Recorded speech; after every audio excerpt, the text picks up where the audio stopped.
Today I'm joined by Rashedul Hasan.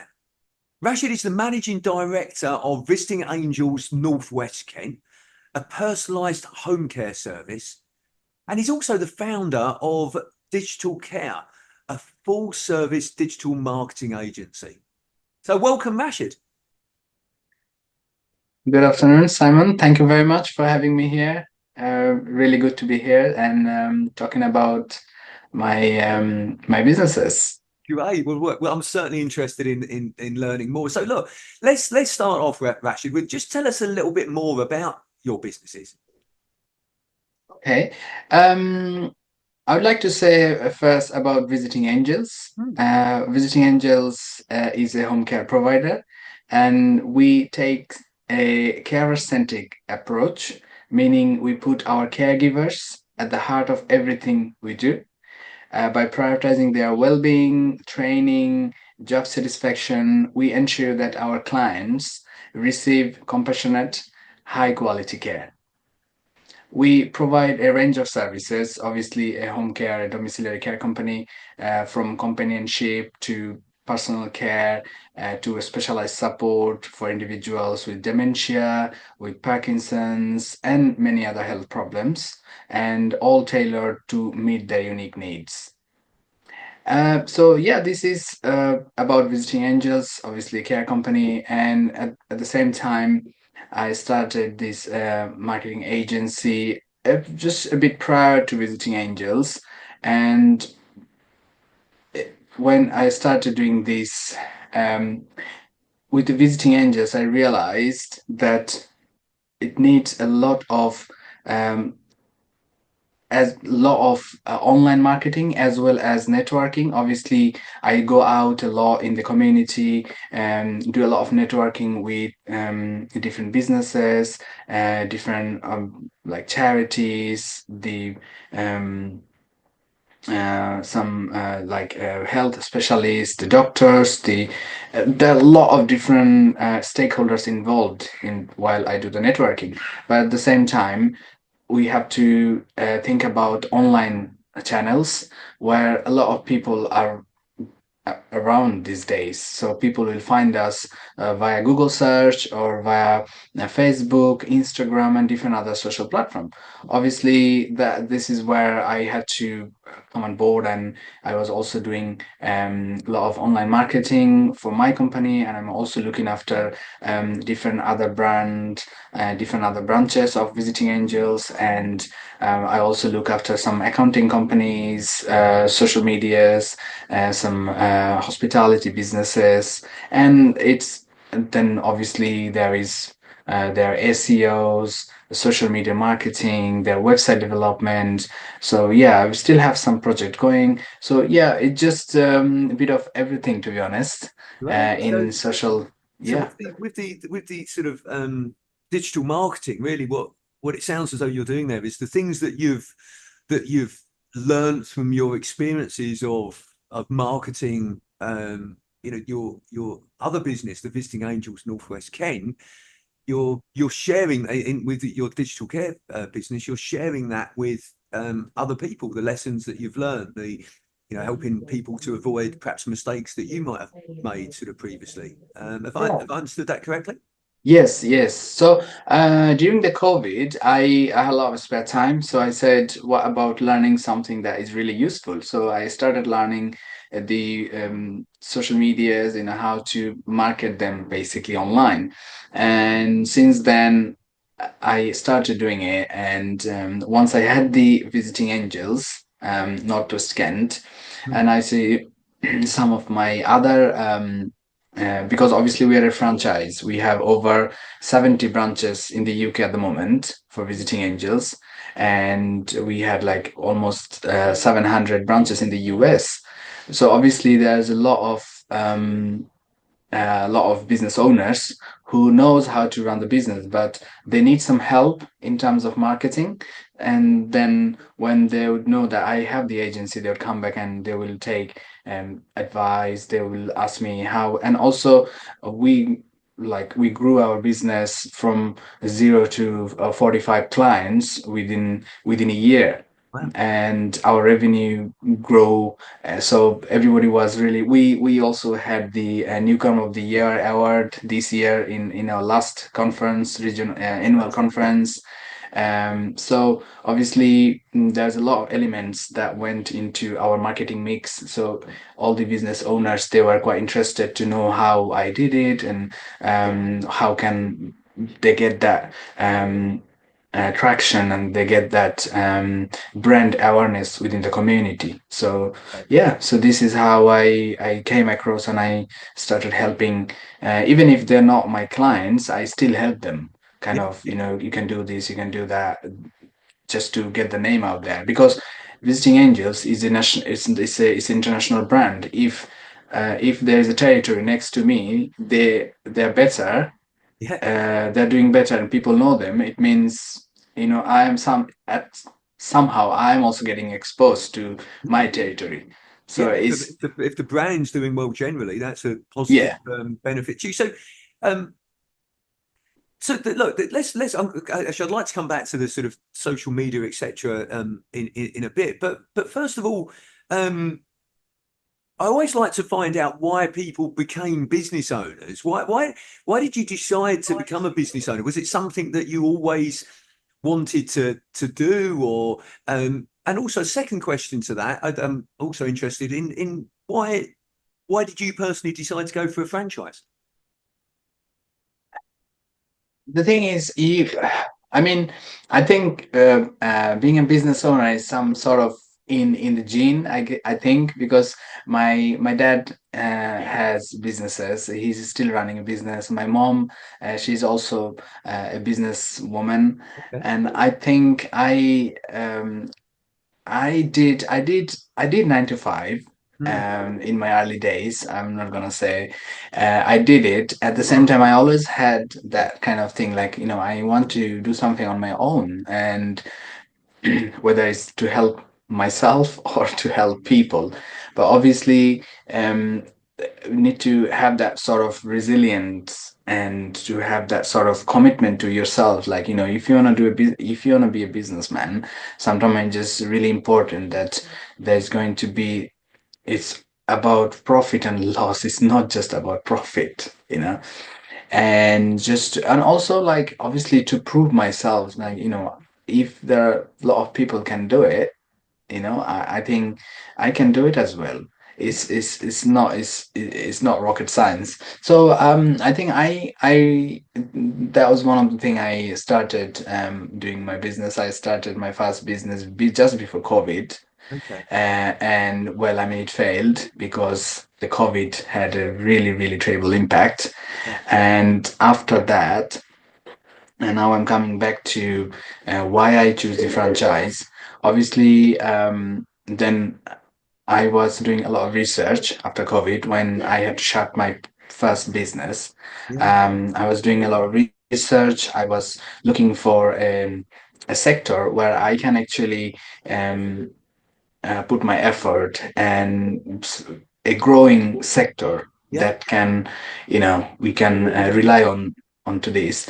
So obviously, we have an aging population in the UK now, and at that time, realized that care sector is quite booming, and there's a lot of demand in the community for, not just for basic care. You need something that is personalized, the person centered, and bit of like a high quality, premium quality care, Yeah. which was really needed at the time.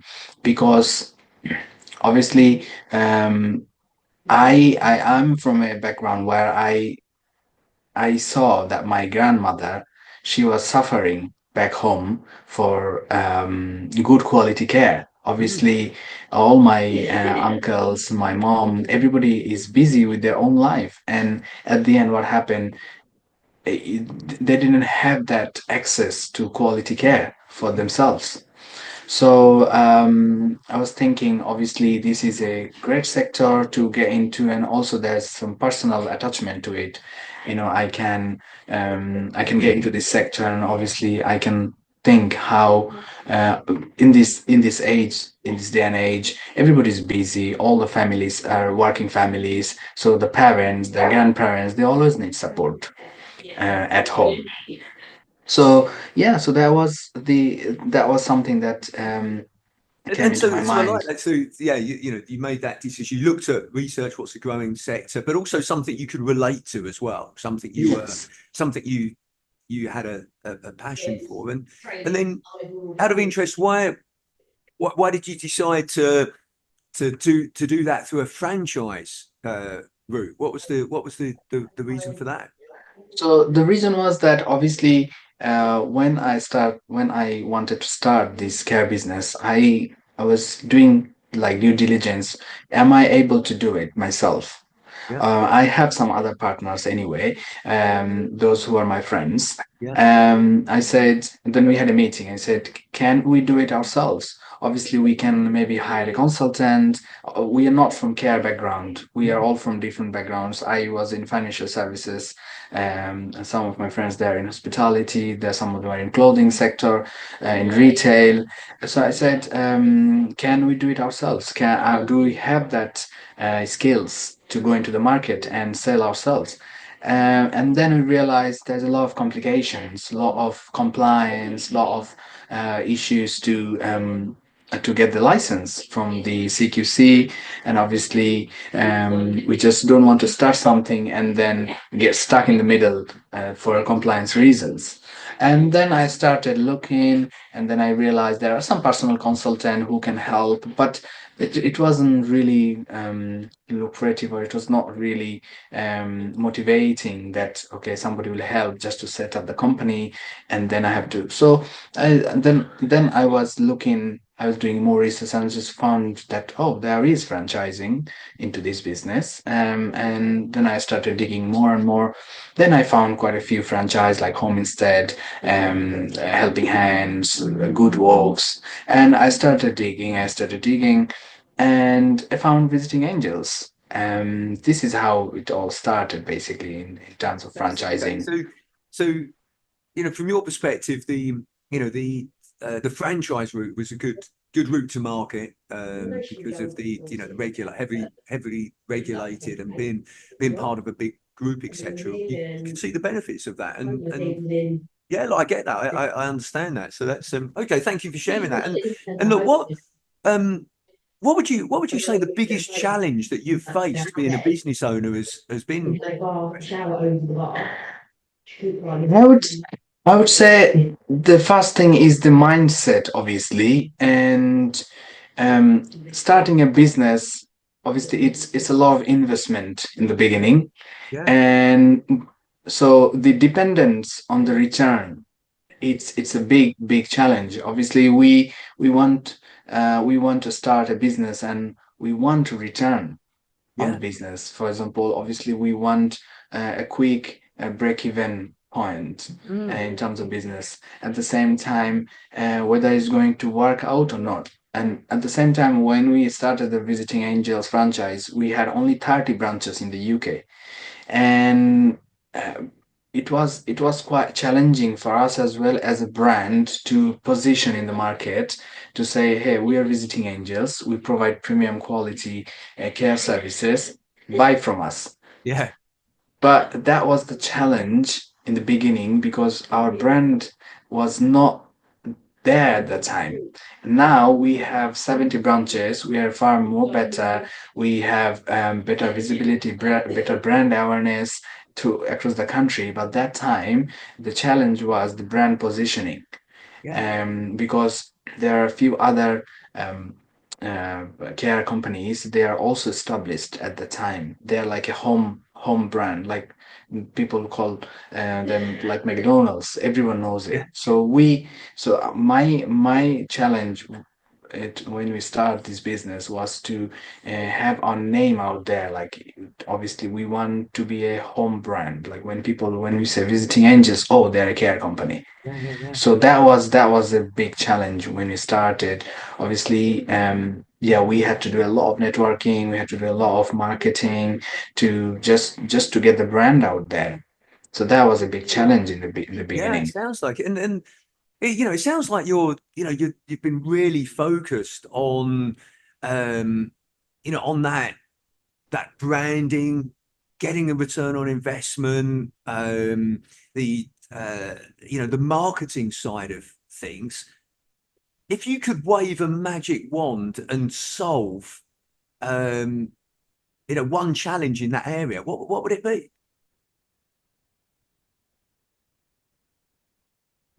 I would, I would, I would probably spend a little bit more on marketing in the beginning. Obviously, when we start a business, when we started, we said, okay, this is our marketing budget. Sometimes there is no marketing budget at all. So because you invest all your things, like for example your office, then your employees, and all the other things. But sometimes marketing budget, we think, okay, the business will market itself. Mm, yeah, So we would probably have a bit more strategic marketing planning, and obviously a bit more spend a little bit more on every aspect of on our marketing mix. I think that would probably help us, yeah, to get our name out there. yeah. Okay. So yeah, thinking about, um, yeah, that how you can attract people, clients, customers to your business, what activities, what marketing. And I like the word you used there. You mentioned the word there, marketing strategy.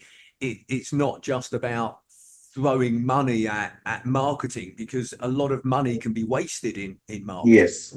It's thinking about the marketing strategy that is going to attract your target market, your target market. So, and what would you say is the your biggest learning since you've been in business, Rashid?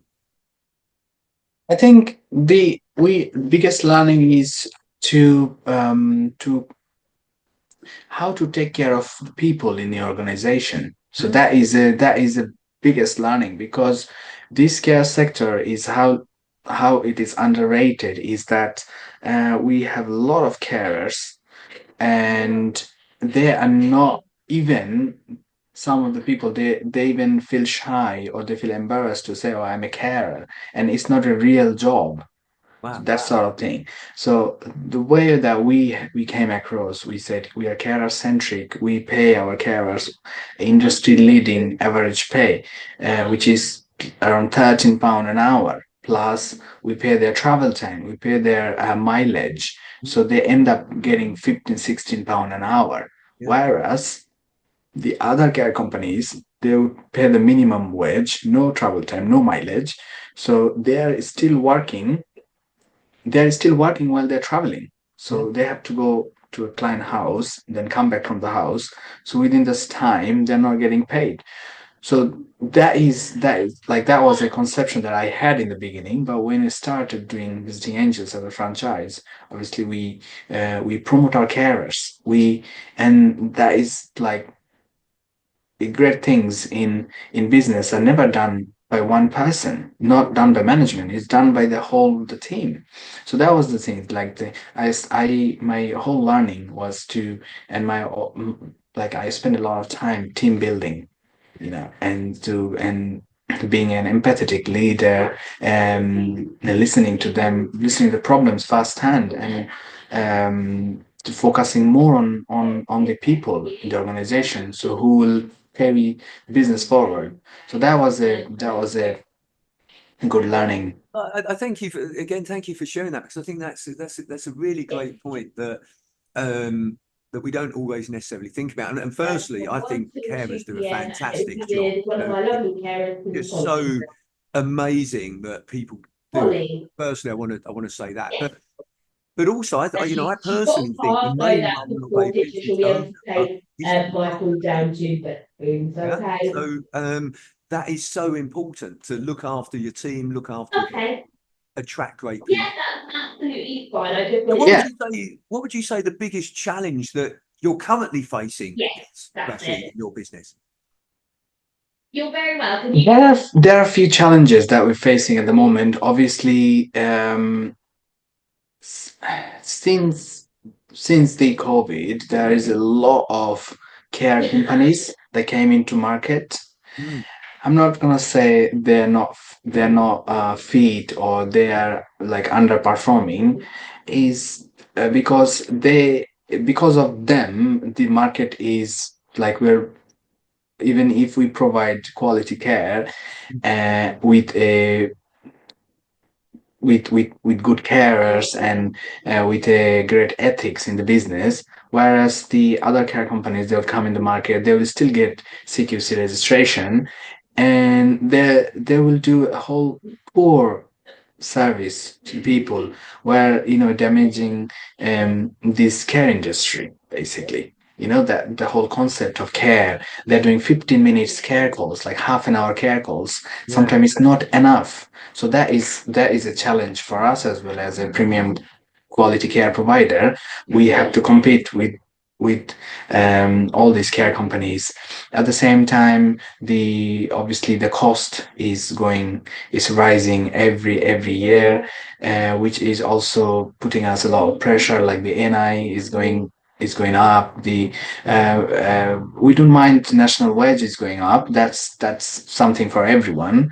But obviously the taxes and NI is going up, which is a big challenge for us. Also, finding the right people Yeah. is also a big challenge in this market. Obviously, um, uh, we just realized like not everyone wants to do care. Not Yeah. everyone wants to do like there's a lot of unpaid carer volunteers. There are a lot of charities they're doing care, but we're talking about real job, a contract, and people still don't want to do care. You know, care. So yeah, recruitment is a big challenge at the moment for us. This is what we in the beginning we had struggle with the clients. We didn't have enough carers. We had some carers. We didn't have clients, but now we have clients. We are looking for carers. So Yeah. it is a constant hurdle. So this is recruitment is a challenge in this industry as well. Yeah. Yeah. I understand that. And look, actually, there's one question that I always like to ask everybody that's kind enough to join these discussions, and that is, what is the best advice that you would give to an 18-year-old you? Okay. Um, I think the fear of failure Hmm. is one of the things. Like, okay, but when now I'm just thinking when I was 18 years old, I didn't have anything. So what was the fear of losing something? So so now if I were 18 years old, I would probably focus on building strong relationship, stay a little bit more disciplined, and invest in continuous learning.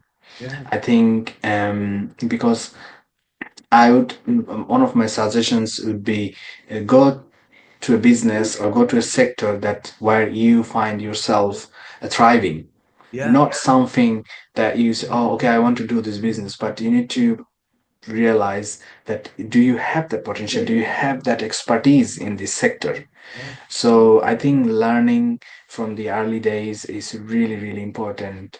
And I mean, it is important to take calculated risk, but don't be afraid of failure. I think this is a part of growth, I think. And most importantly, I think enjoy the journey and trust the process.